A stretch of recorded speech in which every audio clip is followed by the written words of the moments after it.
Estamos hoje recebendo aqui a honra da visita da doutora Emanuele Navarro, ela que responde neste ano, mais uma vez, pela nossa justiça eleitoral. E é um ano de extrema importância, né, dentro do processo democrático no país todo, com as eleições municipais, que já chegam aí, né? Nós já estamos praticamente entrando no prazo de convenções partidárias, etc. E vamos saber da doutora se temos novidades, qual é a expectativa, enfim, aqui na cidade de Sorriso, neste processo tão importante que é o das eleições. Então, doutora Emanuele, seja bem-vinda a esses microfones, é sempre uma satisfação recebê-la por aqui. Obrigada pela oportunidade. Bom dia aos ouvintes da Rádio Sorriso. Pois temos esse desafio pela frente e realmente o prazo para as convenções partidárias já irem definindo os candidatos começou no dia 20 de julho. E a gente vai aguardar, então, até o dia 15 de agosto, que é o último dia para que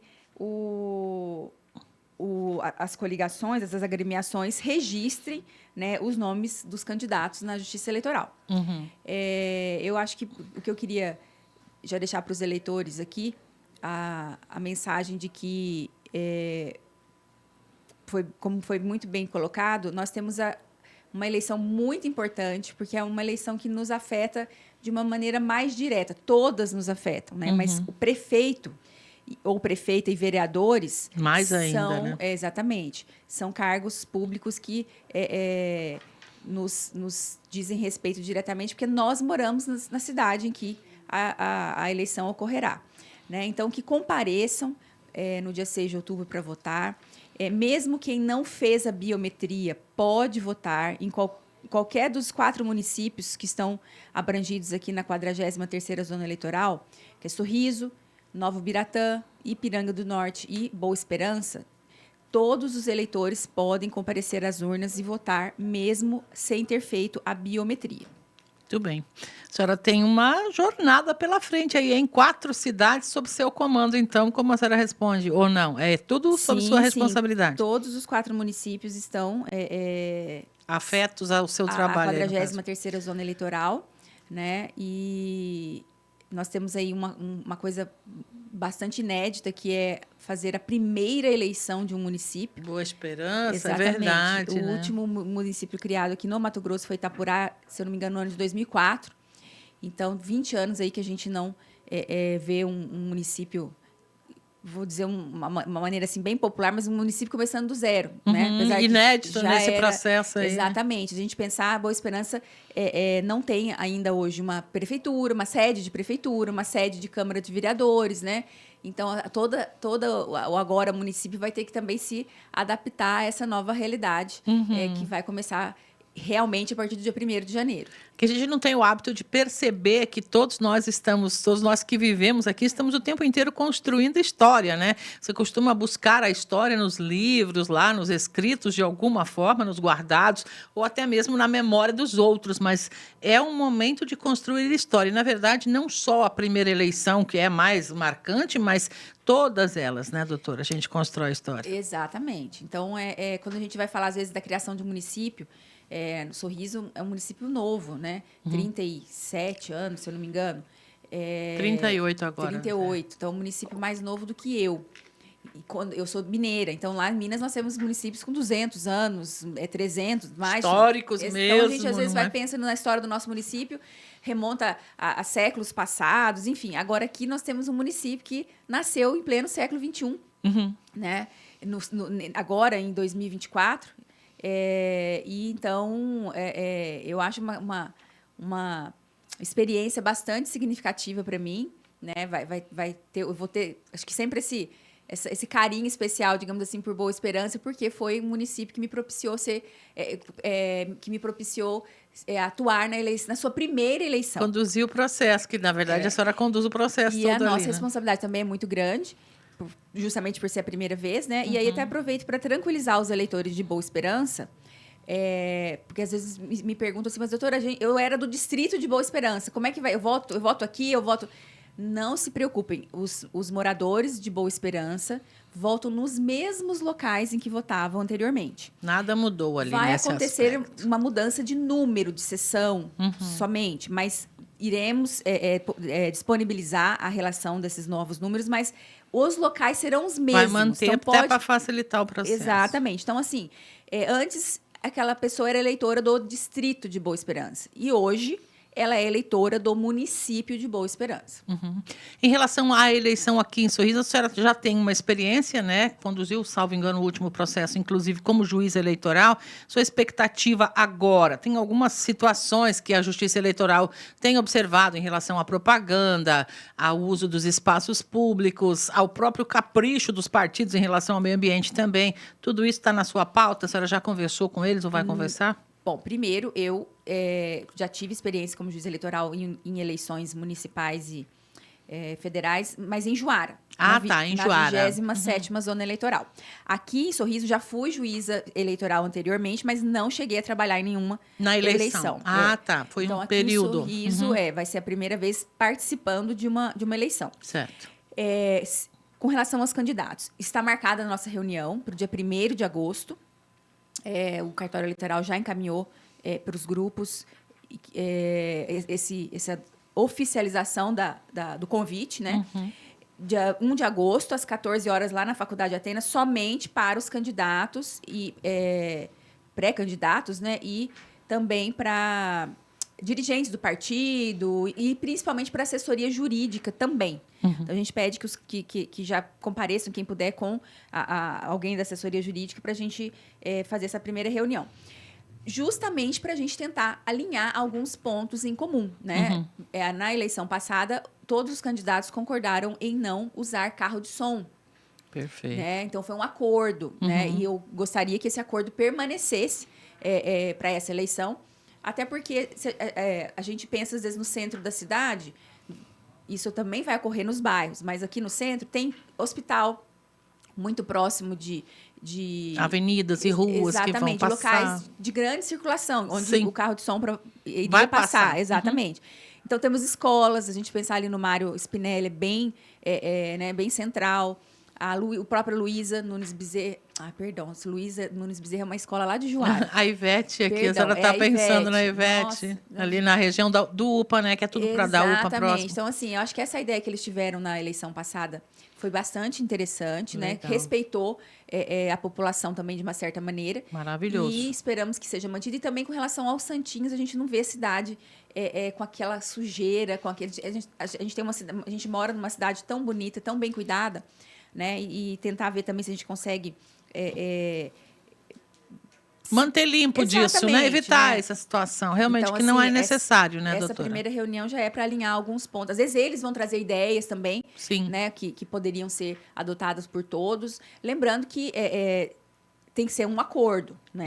É um direito que o candidato tem fazer uso de carro de som. Então, se um não concordar, a gente não teria como obrigar a cidade a ficar sem carro de som. Então, a gente conta com o bom senso. Vamos apelar ao bom senso, porque realmente evita um monte de problemas. Aqui a gente é testemunha, todos os dias tem reclames da população do abuso, né? Dessa situação de som alto, seja na residência, seja onde for, enfim, né? Então, vamos evitar esse problema. Se disser não vamos usar, é melhor ainda, né, doutora? Exatamente. Em relação aos outros pleitos, ao último pleito, principalmente de município, alguma situação legal mudou, doutora? Houve avanço na lei? Algo a ressaltar? Houve sim.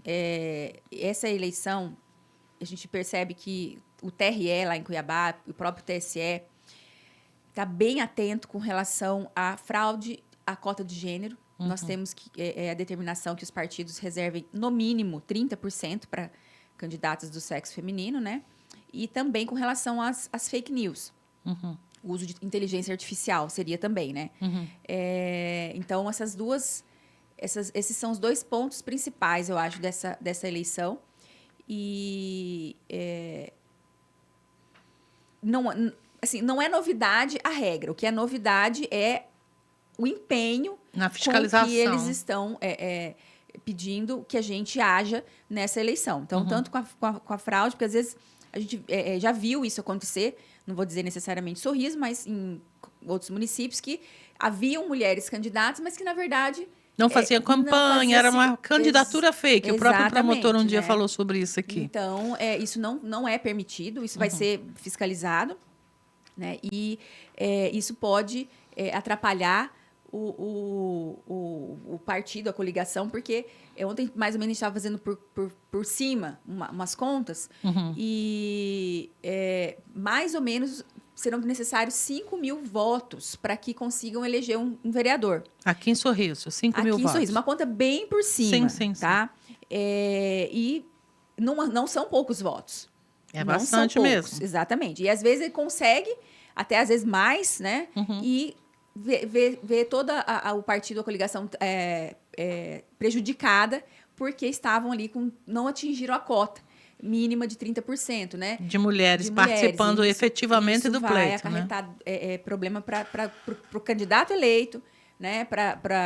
Pode caçar a chapa toda, no caso. Exatamente. Não, é a chapa toda, né? Não é pode, é vai. Exatamente. E eventualmente até para quem preenche essa informação para a Justiça Eleitoral, para quem preenche o DRAP, pode ser que também seja responsabilizado, uma vez que, em alguns casos, sabia também que era fake, essa informação que ele estava né? prestando para a Justiça Eleitoral era falsa.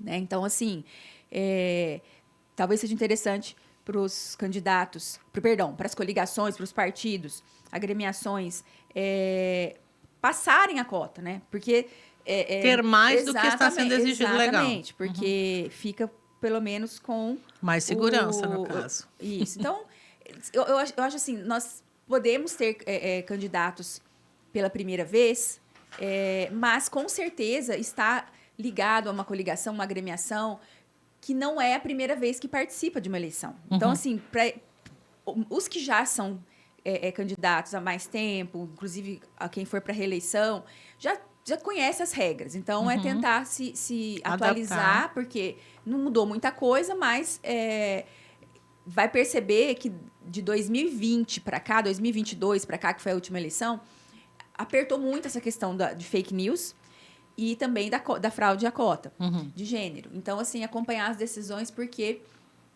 a Justiça Eleitoral tem sido mais dura, digamos assim, nesses dois assuntos. Né? Então, a inteligência artificial também é outro desafio que a gente vai... a cota de gênero é interessante porque é um desafio, mas um desafio que a gente já sabe de antemão. A inteligência artificial, a gente vai saber na hora o que vai acontecer, como ela será usada para eventualmente... Então, é uma coisa que a gente pode se preparar com estudo, leitura de decisões, mas assim, o que vem por aí a gente só vai saber na hora que acontecer. Na prática, uma mentira é uma mentira, né, doutora? Se for provado que é mentira, é crime. Então, é por aí o caminho. E é tão interessante que o TSE, na resolução aqui 23.610, ele prevê que o juiz eleitoral, ele está, digamos assim, preso à definição de fake news que a Justiça Eleitoral já conhece. Já tem, exatamente. No caso. Então, assim, com relação a veiculação de fatos, com relação ao sistema eletrônico de votação, ao processo eleitoral, à Justiça Eleitoral, os juízes ficam vinculados às decisões colegiadas do TSE sobre a mesma matéria.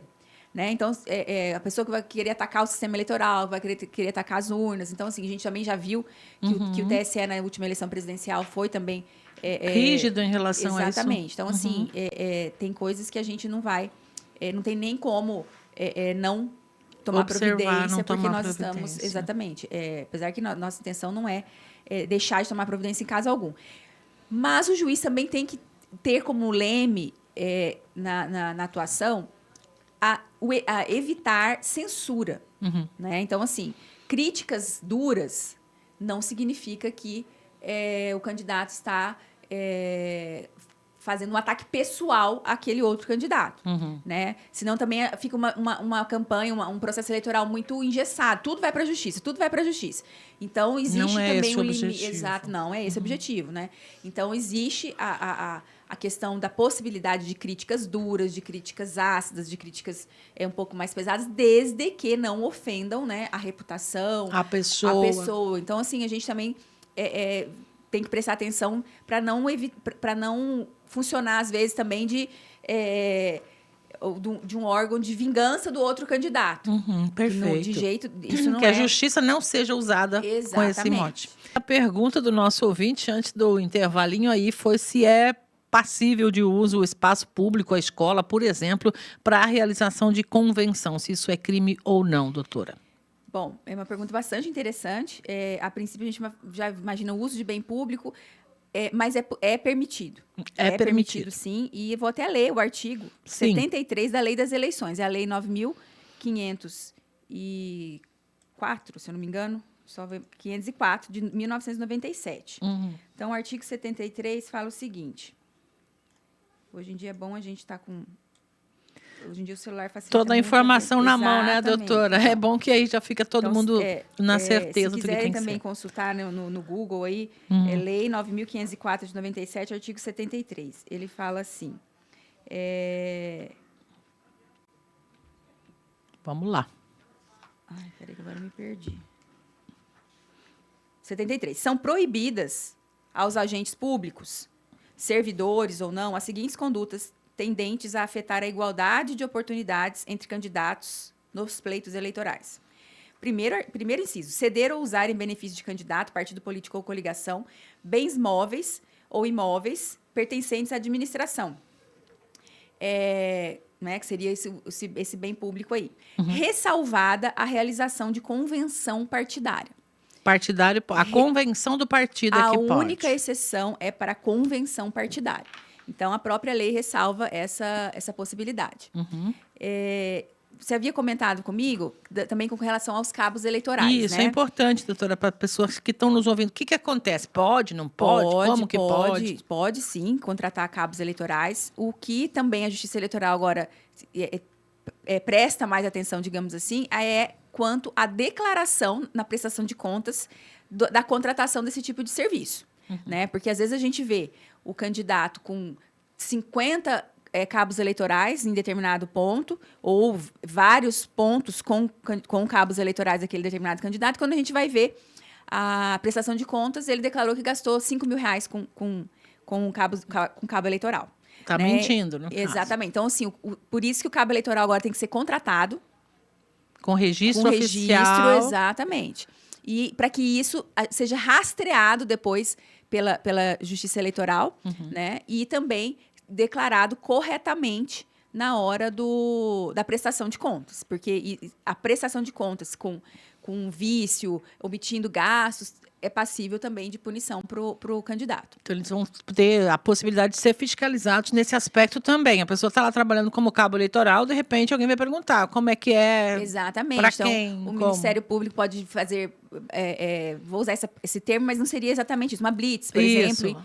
Para verificar isso. Né? Então, assim, nós estamos atentos, né? Também a população pode nos auxiliar. Acho que o auxílio da população acho que é o mais importante. Aí aproveito para falar isso, que todas as oportunidades que eu tenho de falar em rádio, eu estou falando. Baixem um aplicativo que chama Pardal. Pardal. É só entrar na Apple Store ou na Play Store e digitar Pardal Eleitoral, Pardal TSE. É um aplicativo só para que o cidadão encaminhe denúncias para a Justiça Eleitoral. Vai ter o momento lá dele falar de qual município ele fala, né? Porque automaticamente o cartório eleitoral de Sorriso recebe essa informação. Agora, é interessante que a pessoa tenha foto, que a pessoa tenha um início ali de comprovação, um videozinho curto, para que a gente encaminhe para o Ministério Público e ele tenha meios como agir mais verificar rapidamente. Isso. Exatamente. Uma prova, no caso, do que está falando. Mas, assim, isso seria o ideal. Se não tiver, mesmo assim, faça denúncia nesse aplicativo, chama Pardal. Vai ser investigado. TSE, para que a denúncia chegue no cartório eleitoral e seja devidamente encaminhada para quem fiscaliza. Tá certo? E outra coisa também que eu gostaria de falar para os eleitores. Hoje é fácil a gente ter a carteira de habilitação no celular, a gente ter comprovante de vacinação no celular, enfim, facilita muito a vida da gente, né? Então, baixem o e-título. Também na Apple Store ou na Play Store, procure lá e-título, o título de eleitor, e baixem, porque basta isso no dia de votar. Não precisa levar o documento impresso. Não, o e-título possui foto. Né? Tá. Então, é interessante ter o e-título. Mas eu posso chegar na hora entrar na sala de votação com o celular? Se você for fazer uso do e-título, sim. ela vai digitar, né?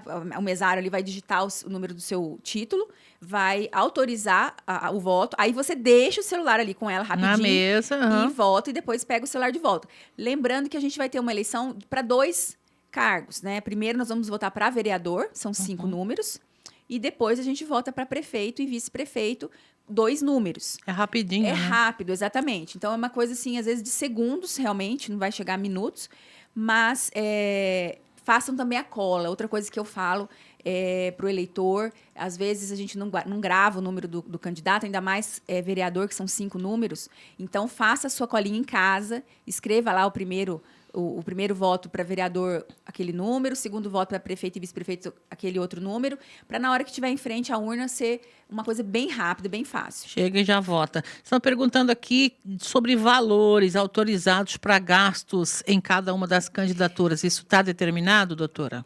Olha, nós teremos essa informação melhor e efetivamente correta mais para frente, né? Porque se eu não me engano, não, eu não vou falar porque pode ser que eu fale besteira.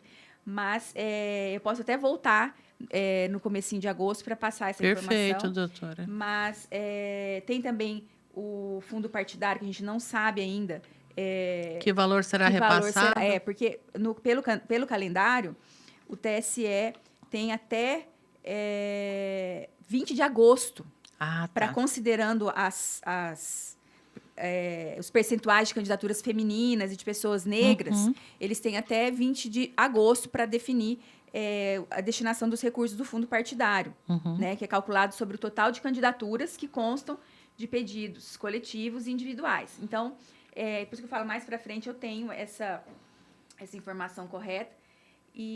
Mas, independente disso, o mais importante é que o candidato realmente fale a verdade sobre isso. As contas corretamente, exatamente. Então, eu acho assim, eu acho que Sorriso tem já uma maturidade nesse aspecto, sim. Exatamente, né? Antigamente por exemplo, a gente via muito falar de produtores rurais que desmatavam indevidamente a área. Isso é uma coisa que está tranquilo ultimamente. O produtor não quer mais esse tipo de confusão. O produtor já tem meios para, naquela mesma área, ter, às vezes, 2 colheitas no mesmo ano, mais uma outra atividade, geralmente é o gado, enfim. Então, assim, acho que as pessoas já têm esse pensamento de quanto menos problema, quanto menos confusão eu puder ter, melhor. Certeza. E a eleição, a expectativa sua é de que isso aconteça também, né, doutora? Exatamente. A gente tem tudo para fazer uma eleição tranquila, mas para isso eu preciso contar também com o bom senso a respeito dos candidatos, né? Prazos que vêm pela frente aí agora com mais urgência, quais seriam? Eu acho que é o dia 15 de agosto, que é o prazo. Acho que o prazo que a gente mais aguarda é o 15 de agosto, que é quando é o último dia para registrar o nome dos candidatos, né? Registro de candidatura. Acho que esse é o prazo mais importante, por enquanto, para a gente... depois tem a questão da propaganda eleitoral, né? A gente vai ter o horário gratuito de 30 de agosto a 3 de outubro, mas 30 de agosto ainda está um mês pouquinho aí pela longe. frente. Então, acho que o dia 15 de agosto eu acho que é o dia que a gente está mais ansioso para a gente conhecer realmente quem são os candidatos aqui, a prefeito, vice e vereadores aqui de Sorriso. Muito bem. Assim, a gente vai convidá-la desde já, doutora, para voltar outras vezes e deixa aqui o colocado o convite que a senhora se sinta bem à vontade no momento que tenha necessidade de falar com a comunidade sorrisense, da região, que nós sabemos que toda essa vasta ordem de municípios aí que a senhora vai atender na eleição, tem ouvintes da Sorriso FM também, além do município de Sorriso, então a gente está aqui com o espaço para a Justiça Eleitoral sempre colocado. Muito obrigada. Eu retorno quando vocês perceberem que é interessante fazer um retorno, às vezes algumas outras perguntas que forem surgindo hoje ainda, enfim, podem anotar, e a nossa intenção é esclarecer bastante as regras para que todos as conheçam e nos auxiliem a fiscalizar o cumprimento delas. Importante. As denúncias basicamente pelo Pardal. Tem outro meio? Pode usar também o WhatsApp do cartório eleitoral. Quer ver? Vou olhar aqui. Então, anotem também o WhatsApp do cartório eleitoral aqui de Sorriso. Muito bem. Vamos anotar aqui. Para a gente poder, eventualmente, contribuir, né? Este é o plano. Me fugiu, peraí. Ou a senhora manda depois, doutora, e a gente repassa para o pessoal. Importante é saber que tem essa possibilidade, né? Aqui. Vamos O lá. WhatsApp do cartório é 66 3199 0781. 0781. 66 3199 0781. E também através do aplicativo Pardal. Muito bem. Muito obrigada, doutora. Algo mais que a senhora queira deixar dito nesse momento para a nossa comunidade? Que eu estou à disposição para retornar. Tenho como missão fazer com que essas eleições ocorram da melhor maneira possível. A responsabilidade não é pequena. Eu espero conseguir, depois termina uma etapa que é com a diplomação. Né? Até 19 de dezembro nós temos que diplomar os candidatos que forem eleitos. Então, até lá, conseguir fazer com que a população de Sorriso tenha uma eleição tranquila, tenha uma eleição limpa, principalmente, em todos os sentidos, tanto na parte de ataques pessoais quanto de sujeira pelas ruas, né? Sim. E conto com a colaboração de todos, não só de candidatos, mas também dos eleitores.